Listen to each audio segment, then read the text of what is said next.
Assalamualaikum warahmatullahi wabarakatuh. Saya Yunisa Putri, NIM A1H1201131. Di sini saya akan menjelaskan materi pengantar pendidikan. Pada bab 5 membahas tentang pengertian, fungsi, dan jenis lingkungan pendidikan. Pada poin A membahas tentang pengertian dan fungsi lingkungan pendidikan. Pendidikan merupakan suatu proses yang kompleks dan melibatkan berbagai pihak.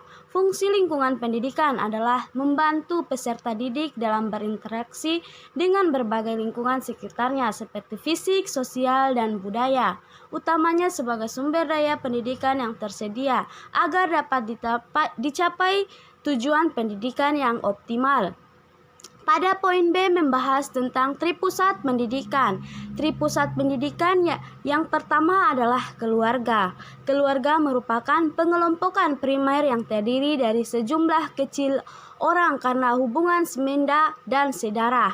Keluarga itu dapat berbentuk keluarga inti atau nukleus famili yang ada ayah, ibu, dan anak, ataupun keluarga yang diperluas. Di samping inti ada orang lain seperti kakek, nenek, adik ipar, pembantu, dan lain-lain.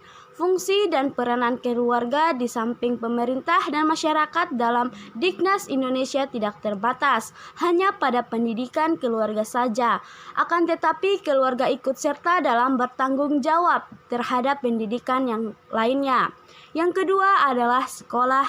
Di antara 3 pusat pendidikan, sekolah merupakan sarana yang secara sengaja dirancang untuk melaksanakan pendidikan. Salah satu alternatif yang mungkin dilakukan di sekolah untuk melaksanakan kebijakan nasional itu adalah secara bertahap, mengembangkan sekolah menjadi suatu tempat pusat latihan manusia Indonesia di masa depan.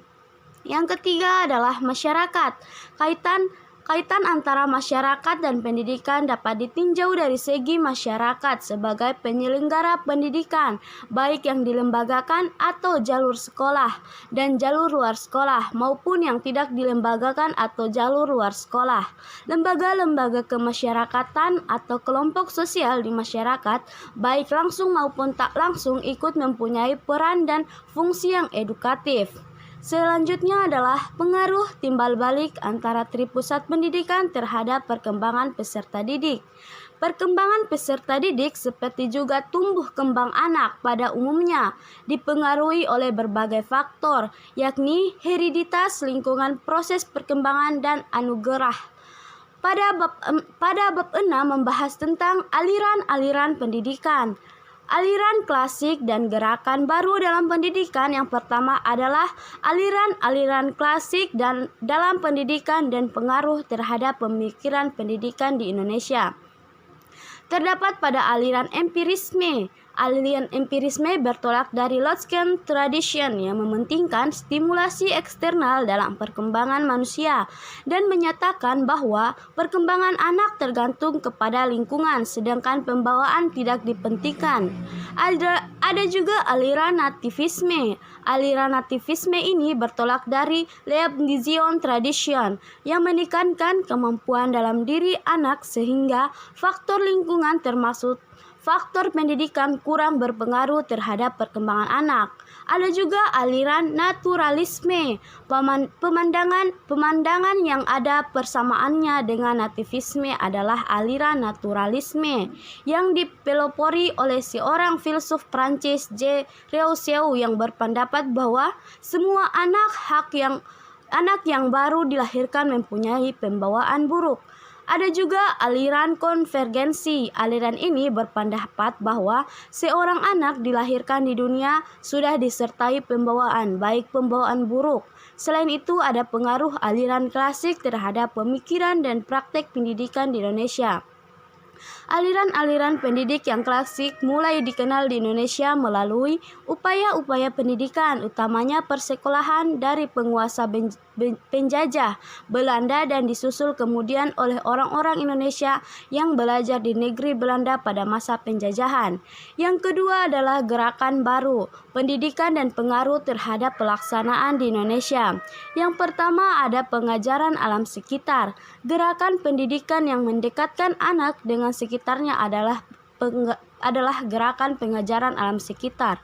Yang kedua adalah pengajaran pusat perhatian. Pengajaran pusat perhatian ini dengan pengajaran melalui pusat-pusat minat di samping pendapatnya tentang pengajaran global. Yang ketiga adalah sekolah kerja gerakan sekolah.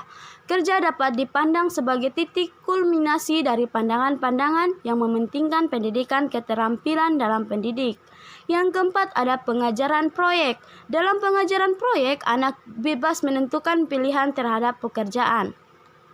Bagian kelima adalah pengaruh gerakan baru dalam pendidikan terhadap penyelenggaraan pendidikan di Indonesia. Telah dikemukakan bahwa gerakan baru dalam pendidikan tersebut terutama berkaitan dengan kegiatan belajar mengajar di sekolah. Namun dasar-dasar pemikiran tentu menjangkau semua segi dari pendidikan, baik aspek konseptual maupun operasional. Pada bagian B membahas tentang dua aliran pokok pendidikan di Indonesia. Yang pertama ada perguruan kebangsaan taman siswa. Terdapat ada asas dan tujuan taman siswa. Ada upaya-upaya pendidikan yang dilakukan taman siswa dan hasil-hasil yang dicapai. Yang kedua ada ruang pendidik INS Kayu Taman. Dalam ruang pendidikan INS Kayu Taman terdapat asas dan tujuan ruang pendidik INS Kayu Tanam dan usaha-usaha ruang pendidik INS Kayu Taman dan hasil-hasil yang dicapai ruang pendidik INS Kayu Taman. Pada bab 7 membahas tentang permasalahan pendidikan, permasalahan pokok pendidikan dan penanggulangannya. Pada dasarnya ada dua masalah pokok yang dihadapi oleh dunia pendidikan di tanah air kita dewasa ini, yaitu yang pertama bagaimana semua warga negara dapat menikmati kesempatan pendidikan, dan yang kedua bagaimana pendidikan dapat membekali peserta didik dengan keterampilan kerja yang mantap untuk dapat terjun ke dalam kancah kehidupan bermasyarakat. Jenis permasalahan pokok pendidikan. Dalam jenis permasalahan pokok pendidikan terdapat 4 masalah. Yang pertama, masalah pemerataan pendidikan. Yang kedua ada masalah mutu pendidikan. Yang ketiga masalah efisiensi pendidikan. Dan yang keempat masalah relevansi pendidikan. Pada bagian C saling berkaitan antara masalah-masalah pendidikan, meskipun keempat masalah pendidikan seperti yang telah dikemukakan dalam butiran di atas dapat dibedakan satu sama lain.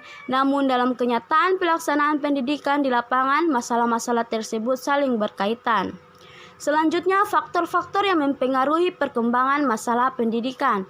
Yang pertama adalah perkembangan iptek dan seni perkembangan iptek. Terdapat hubungan yang erat antara pendidik dengan iptek atau ilmu pengetahuan dan teknologi. Ilmu pengetahuan merupakan hasil eksplorasi secara sistem dan terorganisasi mengenai alam semesta. Perkembangan seni kesenian merupakan aktivitas berkreasi manusia secara individual ataupun kelompok yang menghasilkan sesuatu yang indah. Yang kedua adalah laju pertumbuhan penduduk, masalah kependudukan dan kependidikan, yaitu pertambahan penduduk yang penyebaran penduduk. Yang ketiga adalah aspirasi masyarakat dalam dua dasawarsa.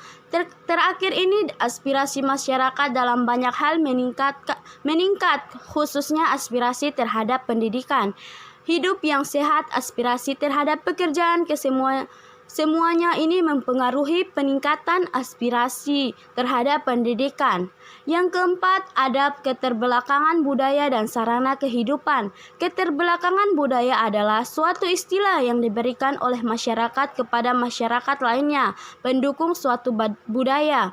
Bagian apa permasalahan aktual pendidikan dan penanggulangannya? Yang pertama adalah permasalahan aktual pendidikan di Indonesia, yang ada masalah keutuhan pencapaian sasaran, masalah kurikulum, masalah peranan guru, dan masalah pendidikan dasar 9 tahun.